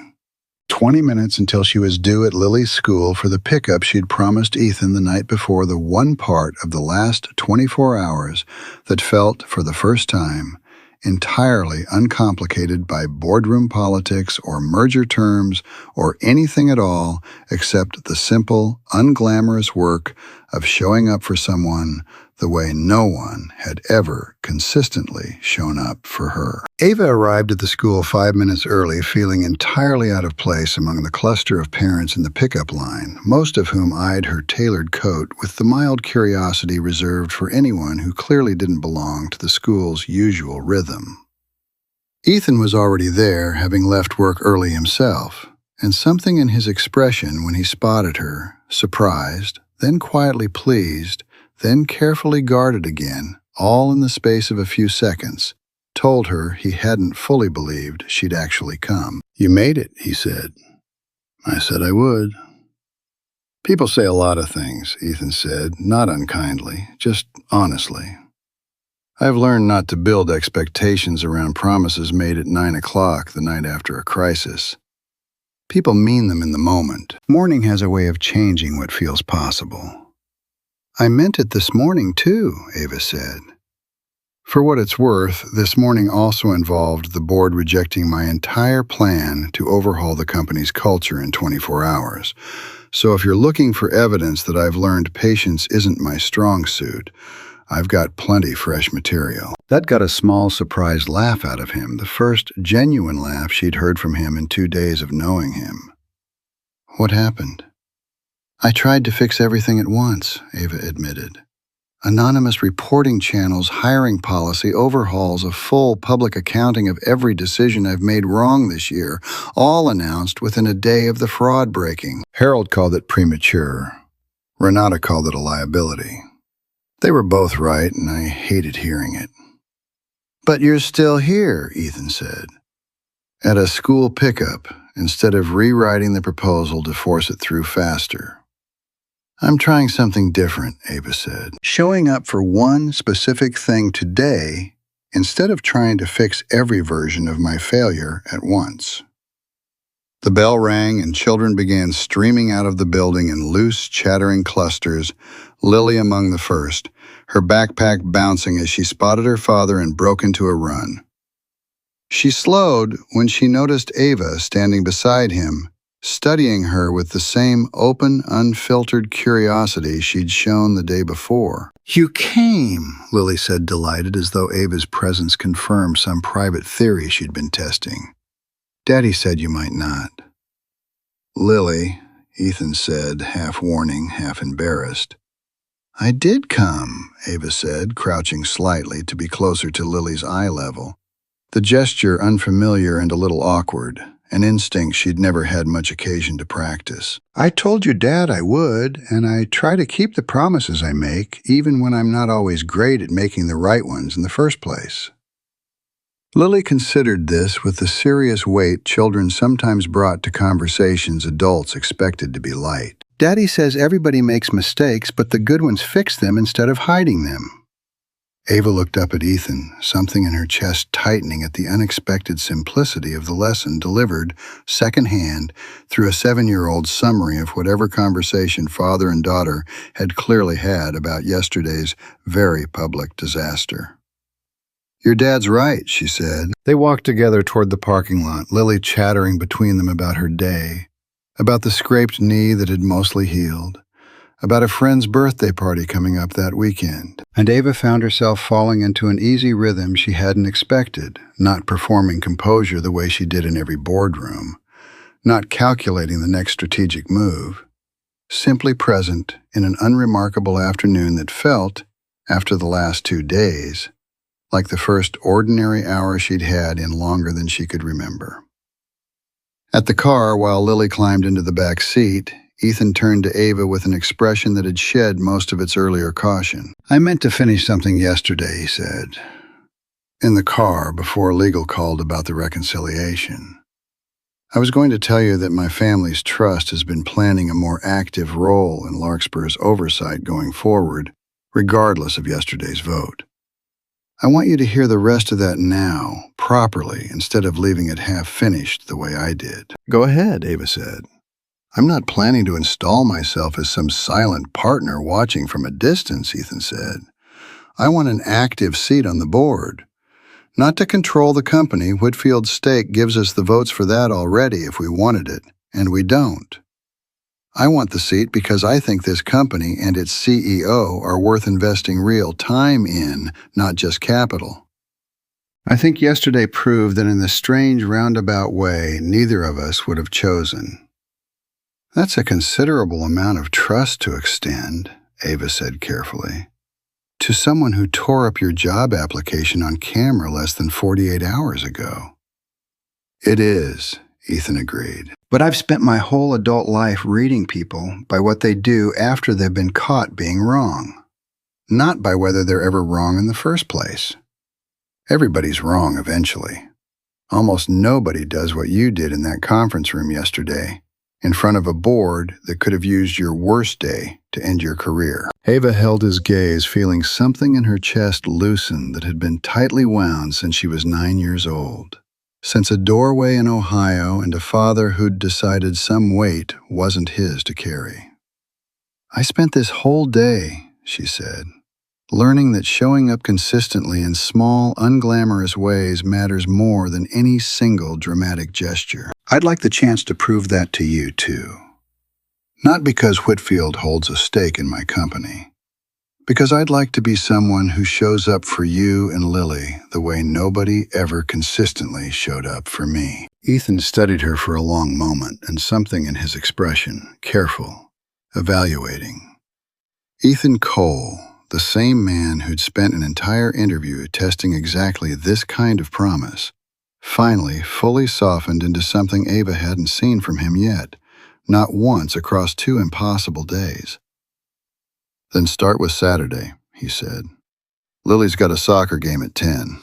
No cameras, no boardrooms, no crisis to manage, just a folding chair and some very mediocre orange slices at halftime." "I'll be there," Ava said, and for the first time in longer than she could remember, she meant it, without any calculation behind the words at all. No strategy, no image to manage. Simply a promise she intended to keep, because keeping it mattered more than anything else on her calendar. 3 months later, Larkspur Group's employee culture survey came back with the highest engagement scores in the company's history, a fact Ava noted with satisfaction, but held more loosely than she once would have. A number on a page, not a verdict on her worth. The anonymous reporting channel had launched properly vetted 90 days after Harold's original recommendation, exactly on the timeline the board had insisted on, and in its first month alone had surfaced 2 smaller vendor discrepancies that were caught and corrected before they had any chance of becoming what Marcus's fraud had become. Marcus himself had pleaded guilty to fraud charges and was serving out a sentence that would keep him away from corporate finance for years to come. A fact that brought Ava no particular satisfaction, only the quiet, complicated grief of watching someone she'd once trusted fully account for the damage he'd caused. Ava had rewritten Larkspur's hiring guidelines herself, slowly, deliberately, with input from an employee committee rather than a unilateral decree from her own office guidelines that explicitly protected candidates with caregiving responsibilities from exactly the kind of snap judgment she'd made against Ethan on his first morning in the building. She had personally reached out to 2 candidates the company had rejected in the previous year under the old unforgiving standard, offering them a second look, and in one case, a job. She had also, on a bright Saturday morning in late autumn, sat in a folding chair on the sideline of a youth soccer field, eating a slightly bruised orange slice and cheering with genuine and undignified enthusiasm for a 7-year-old, in shin guards 2 sizes too big for her, while Ethan sat beside her, laughing at how loudly Ava had just yelled encouragement for a goal that had in fact gone in the wrong net. "You're better at this than I expected," Ethan said, amused, as Lily ran back down the field, grinning despite the scoring mishap. "I'm terrible at this," Ava said. "I have no idea what offside means, and I just cheered for the wrong team scoring." "That's not what I meant," Ethan said, quieter now, watching her rather than the game. "I meant you showed up. Every Saturday for 3 months. No cameras, no board meetings, nothing to gain from it except exactly what it looks like. Showing up because you wanted to be here." Ava looked at him and then out at the field, at Lily laughing with her teammates, at an ordinary Saturday morning that had become, without her quite noticing when it happened, the steadiest and most valuable hour of her week. "I spent 34 years believing that people who admitted to having limits were the ones who'd eventually let you down," she said. "It took 1 impossible day and 3 ordinary months after it to understand I had that exactly backwards. The people worth trusting are the ones who tell you their limits honestly and then show up inside them anyway, week after week, without needing anyone to watch." Ethan reached over and took her hand, an easy, unhurried gesture that asked nothing of her except to let it happen. "For what it's worth," he said, "I think you've become exactly that kind of person. It just took the worst morning of your professional life to get you there." "Worst morning," Ava agreed, watching Lily score correctly this time into the right net, the whole sideline erupting into cheers around them. "Best year." She didn't tear anyone's application apart ever again. She didn't need to. She had learned in the 3 months since a torn folder and a merger vote in a locked archive room had upended everything she thought she understood about strength, that the real measure of a leader wasn't how tightly she held the rules she'd built to protect herself, but how honestly she was willing to rebuild them once she understood exactly who they'd been hurting all along.